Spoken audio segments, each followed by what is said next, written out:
Rochefort-en-Terre est l'une des plus anciennes seigneuries de Bretagne. Elle se trouve sur une crête rocheuse dont la partie la plus haute est occupée par le château, bâti par la famille Rochefort au XIe siècle, dominant la vallée de Jeuzon. Des moines de l'abbaye de Redon, une des plus puissantes de la chrétienté, s'installent dans la cité et son emprise s'exerce sur toute la Bretagne. L'influence religieuse se développe après qu'une jeune bergère ait trouvé une statue de la Vierge à l'Enfant dissimulée dans un tronc d'arbre. C'est du moins ce que raconte la légende. Ce sera l'acte de naissance de l'église Notre-Dame de la Tronchet.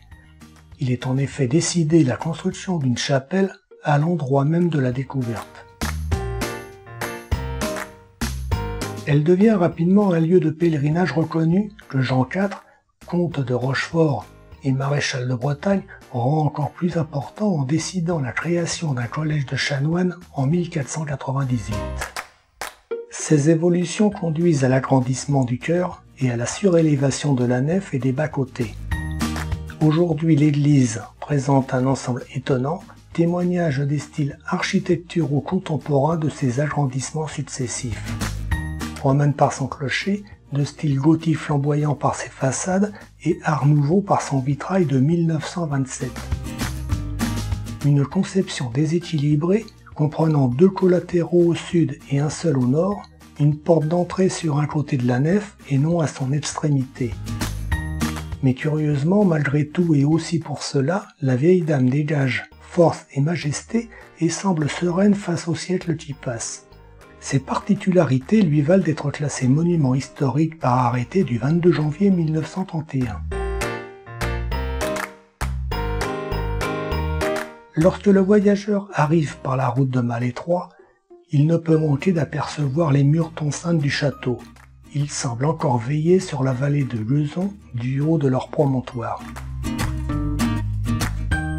Le conflit qui oppose le duché de Bretagne au royaume de France depuis plus de 20 ans voit la défaite de la coalition bretonne à Saint-Aubin-du-Courmier en 1488.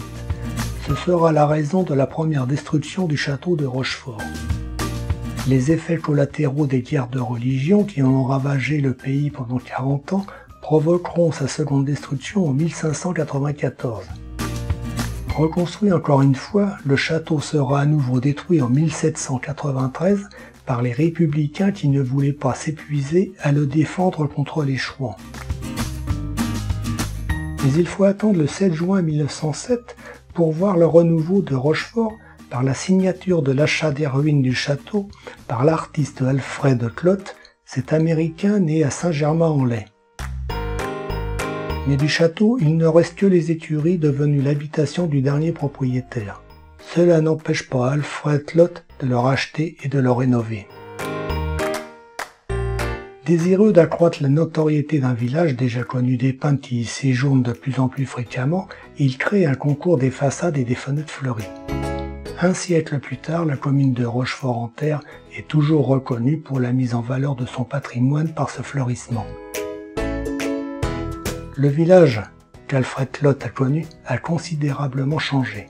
Pas sur le plan architectural, car le village fait l'objet de mesures de protection de ses maisons et bâtiments classés ou inscrits aux monuments historiques. Mais l'artisanat qui a fait la prospérité de Rochefort au XIXe siècle n'existe plus. Tisserands, tanneurs, potiers ou ardoisiers ont laissé place à des activités plus commerciales et directement liées au tourisme.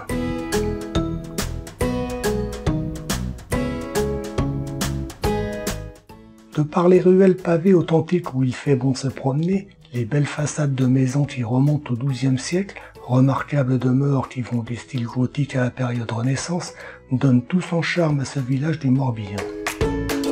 Un héritage de schiste et de granit tout à fait exceptionnel.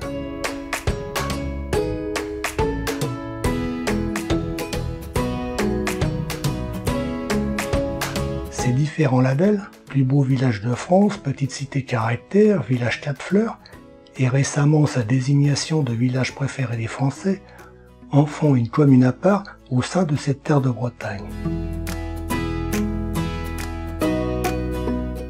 Si elle n'est plus la puissante seigneurie des Rochefort, il est plaisant d'imaginer que ceux-ci seraient sans doute fiers de ce qu'elle est aujourd'hui.